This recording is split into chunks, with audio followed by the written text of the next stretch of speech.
you have to read between the lines. When certain things all happen, you know that there's a force behind that. And if there's no visible force, you have to assume that that force is in the occult, because that's when we got to see the first broad stroke of global governance. Now, I don't know who's running it, and AI can go into woo-woo, but just say it's a group of greedy human beings. These greedy human beings have been playing chess with countries, with corporations, making things happen in a row so that they get certain outcomes.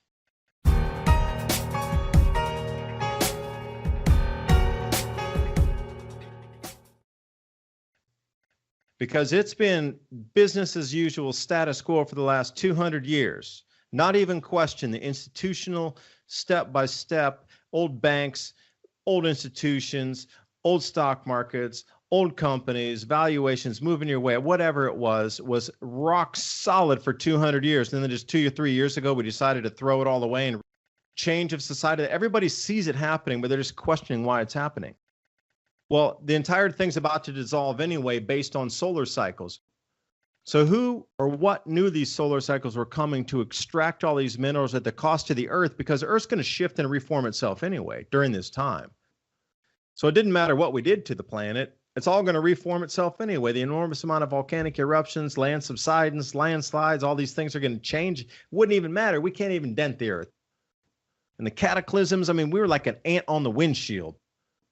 And then so whoever knew these cycles has figured out that whatever we sacrificed in the last 200 years in terms of getting us up to here, something was extracted over these last 200 years. And now we're all being sacrificed and sent out to the wolves in these 4 to 5 years. And we're coming to this magnetic field anomaly. And then we're going into crypto and whatever. There's something far more nefarious and scripted and known timelines taking us through these changes. When you were sitting there talking about the oil and how they can't get rid of the certain parts of their product, the bitumen, so they call it, the actual proper term for that is bitumen. That after they do the tar sands extraction and they do a bitumen, well, what are they going to do with that? Yeah, so they got to find some place to put it, and they're not allowed to just throw it away into the environment. It sounds real similar, and what's funny is you started out with the concrete manufacturing. In order to do that, we need a fluorosilicic acid. Or at least that's a byproduct of whatever they do to make concrete so you can have it in a bag. But they're not allowed to just go dump that in any lake or stream or river or in the ocean. They can't just dump it in, on land and let the land absorb it. They'll get fined by the EPA. It's horrible. It's acidic, toxic. But what they can do is sell it to the city municipalities, and they can put it in your water so you can drink it and have nice tea. It's funny. It's another one of those things. They didn't have any place to put a product because of the laws. So they found some place in a gray area where it's not against the law, making human beings basically the filter for their toxic waste. It was just like right on par. You're talking about just making the roads. The entire system is set up to be a failure, to crumble, degrade what's there, from the human being all the way to the roads. You're right. Why don't we use known better techniques to do things? It's so that you have to buy a new product.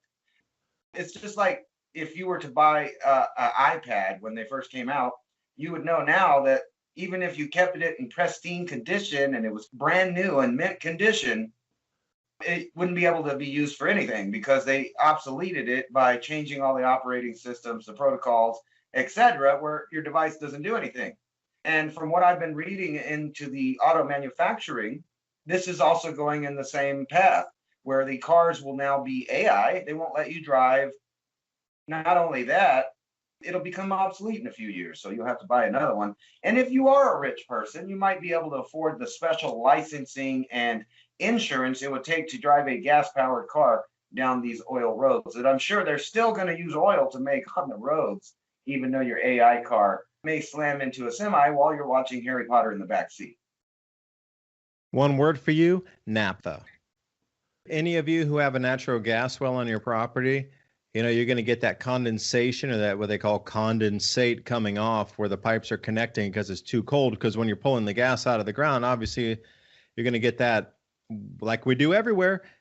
And if you can drip it off like you would a still, you can get something called naphtha. And I was talking to an old guy. There's an old guy who used to do oil well drilling, and they're like, man, we would all take the naphtha and just take barrels of that in our back trunks and drive across the country because there was more calories in that thing if you're going to look on a calorific basis than even 98 fuel. Is like, dude, this is like 120 octane kind of stuff. Naphtha. And they're like, just get the condensate coming off the wellhead. So if you think liquid fuels are going to go away, you're well mistaken, because just like I was talking about, distilling alcohol burns as long as it's at a higher octane. Everclear is a perfect example. Anybody know Everclear? You could burn that in your car. You could also produce that in your home if you know how to distill, but you have to do like a triple distillation to try to get that to the higher, alcohol levels. Well, I'd say one last thing here. One of the reasons I've been reading a lot about alcohol distilling, because I believe it is the future for us as a homesteader, anybody out there. You can use it to make your own rubbing alcohols. If you have any fruit or any grain, you can make alcohol. And that's great. And then it stops there. The conversation goes, are you going to get drunk a lot? Okay, that's for the simpleton. Take it out a little bit further. If you triple or double distill it, you can get higher and higher proof on the alcohol that you're producing. So I'm looking at making my own medicines. Once you make a tincture, if you have something that's in the 95% range, you can put that into the water. If it's aqueous distillate, or if you're using water to take out the constituent in your herb or whatever it is, you can add alcohol in there to keep it for a very long time in a mason jar. Or you could actually distill and make your own rubbing alcohols that you would put directly on your wounds. Because you're working on a farm and we're in a grid down kind of thing. You're going to get cut all the time and you're going to get super infected. You got no alcohols or no way to clean your skin. You're going to have a serious problem. But then the third thing, it can run your car. And looking back in history, the whole thing about the Prohibition, what was the stories that were fed for Prohibition? Oh, the wives all started it. They were worried about their husbands drinking because the husbands were making moonshine somewhere. That's the whole story you're fed. But in actuality, all the farmers were brewing their own corn or whatever distillates, their own moonshines, and they were putting that into their automobiles and running for free. But that was the very same transition point where we talked about in the beginning of the show, 1913, electric cars got whacked at the knees, and suddenly these fossil fuel burning cars came out. And guess who's in the same place again? The energy companies, as we know, as Standard Oil, etc., were the ones who were selling the product to make the cars run, but the farmers were all producing their own fuels by making their own alcohols on the farms, which cut into their profit line. So what did they do? They got the same thing again. Reefer madness. We got prohibition, and it all circles back again. You cut out the profit, so then they made brewing your own alcohol, making your own, distilling your own alcohol illegal, because then you had to go buy the product directly from the petrol station again. And no kidding, you all try to disprove me on that. That is the true reason that Prohibition came into being for alcohol. Yeah, no, absolutely. That's exactly why. And at the same time, like you pointed out with the reefer madness, DuPont was coming out with a whole line of plastics, medicines, and other things that they needed to use petroleum. So they couldn't be having this hemp people over here making all the same products. So they wanted to get rid of that too. Plus, they probably at the time also realized what a natural wonder hemp would be as far as biofuel and the fact that people could make it. Now, I hate to do this to you, David, but you paint these visual pictures for me and my mind just goes down it. And I started thinking about that poor farmer out there in the Permian Basin or in Texas or Oklahoma or wherever they live that's just farming, doing their thing, but they so happen to sell the rights to the oil and they got a fracking machine or a natural gas thing or whatever it is that they got a methanol well on their property. Now, when things go flip-flop in the economy and everything's crazy, there are still corporations with lots of resources. And this is one aspect we haven't really talked about. We talked about military, we talked about marauders and things like this. But don't forget the corporation and the stake that they have in the future. They, in their minds, own these wells, these pumps, these places that are bringing raw energy out. And of course, they're going to be guarded or taken. It may be the military instead of a corporation, but you can bet that if you own a farm and you happen to, let the people know that you have some stuff there and you're renting it out or you're selling it or you're getting the money off the rights or whatever, however that works, you can bet that those people are going to come claim that portion. And you know what? We might as well just take your farm along with it since you're producing food. If you have a farm and you don't have these things, of course, nobody's going to come looking. But what if you do have a farm and there's maps out there that were already taken of where these veins of raw materials run in the earth, like gold, silver, etc. And they're going to come because they know it's there. And these are things that people don't even think about, that there are people with resources and groups with resources that actually can and will use those resources when things fall apart. Hempoline. Oh, yeah. Is the proper name for that hemp substance you were talking about that runs vehicles. Yeah, Hempoline that's a perfect example, because when you look at the cartels and how much you talk about private militaries inside the industrial complex of a corporation. Are you kidding me? Where they extract oil, they have private armies protecting those facilities. And it's way outside governmental. These are private armies. Mercenaries is the proper term for them. Yeah, they work for global governance and a They central do, bank. absolutely. It's the highest bidder. These guys are rough. They've been through a lot of wars. They extract people and they say, hey, you give me money, you go over here, you protect this thing. Shoot anybody who comes by there. It's cool. No questions asked. Target practice, have fun. You keep them off the property and no questions asked. And there is an enormous amount of sadistic people who love this kind of stuff. And if you even are 1/5 of 1/8% of kidding yourself that private armies don't exist on our planet, I mean, literally private armies for hire with endless funds to go in and do any action in any location in any jurisdiction across the planet, you are not awake in any shape or form. Boom.